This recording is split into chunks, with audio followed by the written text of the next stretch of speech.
ሰላም እንደናችሁ ወድ የተከበራችሁ ተመልካቾች ስፖርታዊ የዝውውር መረጃዎችን እንደተለመደው በቻናሌ ላይ እኔ በረከት ይዤላችሁ መጥቻለሁ። ለቻናሌም አዲስ ከሆናችሁ ይህን ቻናል ሰብስክራይብ ማድረጋችሁን አትርሱ እያልኩ በቀጥታ ወደ መረጃዎች የማልፈናል። በቅድሚያም እንደተለመደው አጠር ያሉ የዝውውር መረጃዎችን አስመልክታችሁ ራል አሴንሲዮ በሪያል ማድሪድ ቤት እስከ ሰኔ 2031 ድረስ የሚያቆየውን አዲስ ኮንትራት ለመፈራረምም እንደዚሁ ከስምምነት ደርሷል። የሳውዲ አረቢያው ክለብ አልሃሊ አንጌ ፖስቴኮግሉን አዲሱ የክለቡ አሰልጣኝ አድርጎ ለመሾም ንግግሮቹ ከአሰልጣኙ ጋር እንዲሁ መደረግም ጀምሯል። ማቲያስ ቴል ወደ ቶተናም በቋሚነት ለመዘወር ከጫፍ ደርሷል። ቶተናሞችም ዝውውሩን ቋሚ ለማድረግ ለባየር ሙኒክ 35 ቢሊዮን እንዲሁ የሚከፍሉም ይሆናል። ወደ የክለቦቻችሁ የዝውውር መረጃዎች ደግሞ ስናቀና በቅድሚያም የቸልሲ የዝውውር መረጃዎችን ሳስቀድም ቸልሲዎች ሜኞን ሊያስፈርሙ እንዲሁ በቸልሲ ቤት ልናይ እንደምንችል አሁን ላይ ያለ ይመስላል። ቸልሲዎች ሚላን መስኮቱ በሄደ ቁጥር ለመሸጥ የበለጠ ሊፈተኑ እንደሚችሉ ያውቃሉ። ከውሉ ላይም 12 ወራት ቀርተውታል። ካላራዘመ ለግብ ጠባቂው ምንም አይነት ክፍያ ለማግኘት ይህንን የመጨረሻ እድላቸው ይሆናል። ሜኞ ምናልባትም በቸልሲ ቤት የምናየው እንዲሁ ግብ ጠባቂ ሊሆን እንደሚችልም እንደዚሁ እየተዘገበ ይገኛል። ወደ ሊቨርፑል የዝውውር መረጃዎች ስናቀና ሚሊስ ኬርኬዝ ወደ ሊቨርፑል መሄድ ብቻ ስለሚፈልግ የሌላ የቡድን ጥያቄዎችን አልተቀበለም። ዝውውሩ የጊዜ ጉዳይ ብቻ ነው፣ በቅርቡም ይጠናቀቃል ሲል ፋብሪዚዮ ሮማኖ ተናግሯል። እንዲሁ ሮበርትሰንም አትሌቲኮን መቀላቀል ይፈልጋል። ንግግሮች ተጀምረዋል። አትሌቲኮችም ሮበርትሰንን ከቲዮ ሄርናንዴዝ በላይ በቀዳሚነትም ይዘውታል። እንዲሁም ሊቨርፑሎች በማንቸስተር ዩናይትድ እና ኒውካስትል የሚፈለገውን ጎንዛሎ ኢናሲዮን የማስፈረም ፍላጎት አላቸው።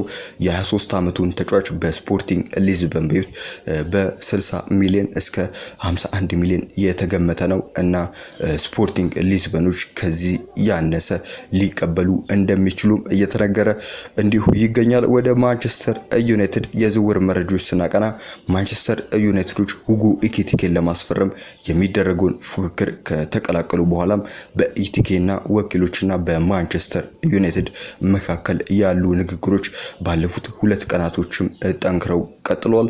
ንግግሮቹም አዎንታዊ ናቸው እየተባለም እንዲሁ ይገኛል። የአላንድሮ ጋርናቾ ወኪል ከሰሞኑ ተጫዋቹ ዩናይትድን የሚለቅበት መንገድ ለመፍጠር ከበርካታ አካላቶች ጋር ግንኙነት እያደረገም ይገኛል። ተጫዋቹም በፕሪሚየር ሊግ የመቆየት ፍላጎት ያለው መሆኑን ተከትሎ የተጫዋቹ ወኪል ቅድሚያ እየሰጠ ያለው ለሊጉ እንዲሁ ክለቦች መሆኑም እንደዚሁ ፋብሪዚዮ ሮማኖ ተናግሯል። የፍራንሳይ ክለብ እንዲሁ ሞናኮ በክለባቸው የሚገኘውን ብራዚላዊው የቀይ መስመር ዊንግ ባክ ቫንደርሰን ፔሬራ ላይ እንዲሁ 30 ሚሊዮን ዩሮ የሽያጭ ዋጋ ለጥፎበታል። ማንቸስተር ዩናይትዶችም ብራዚላዊውን የቀይ መስመር ዊንግ ባክ ቫንደርሰንን ለረጅም ጊዜ ሲፈልጉት ቆይቷል። ስለ ቫንደርሰን የዝውውር ሁኔታም ለማወቅ ጥያቄዎችን እንደዚሁ እየጠየቁም ይገኛሉ። ወደ አርሰናል የዝውውር መረጃዎች ስናቀና ደግሞ ከማንቸስተር ዩናይትድ ይልቅ አርሰናልን መምረጡን ቪክተር ዮኬሬሽ አሁን ላይ አሳውቋል። ፋብሪዚዮ ሮማኖም ዘግቦታል።